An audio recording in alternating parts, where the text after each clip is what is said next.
Good day. In this presentation, we will show you the force field analysis, a healthy decision-making tool. The content outline will be the following: overview, and the following steps for making the force field analysis, such as the evaluation of the scenario, defining of the goal, determining the forces, and identifying the strength, and lastly is the summarizations of all these discussions. The force field analysis lets you consider the pros and cons of a decisions or change. It is a healthy decision-making tool invented by Kurt Lewin, and it is similar to the SWOT analysis. And SWOT analysis pertains to the strength, weakness, opportunities, and strength of yourself.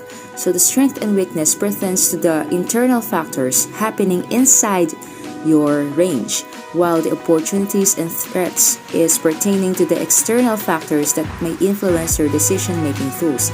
So these are the following discussions or the summarizations of making the force field analysis.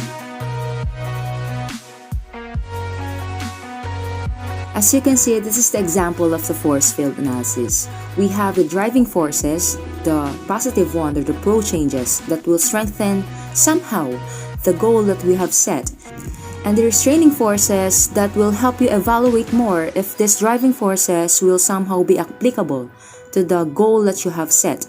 So in this slide, we have a goal that pertains to the improving of nutritional care program. And the following driving forces are the nursing engagement, education, awareness, and etc. The restraining forces are the time for training. It may somehow affect the nurse engagement, of course.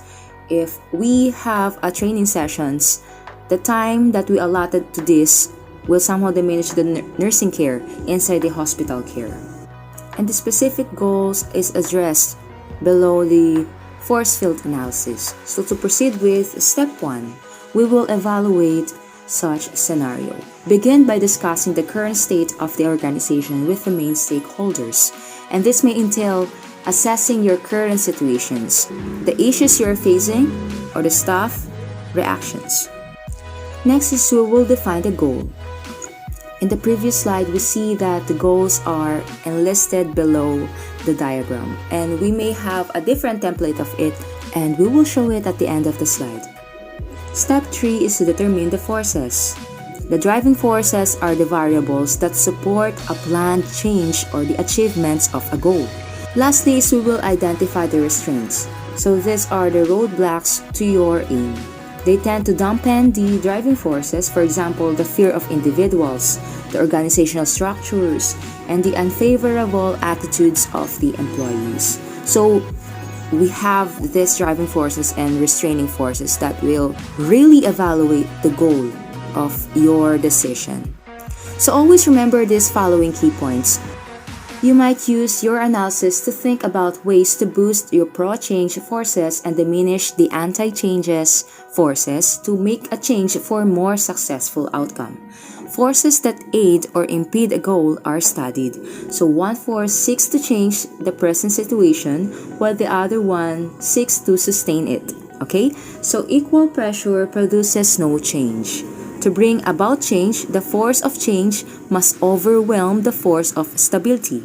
It seeks to reduce opposing pressures and increase those that favor change.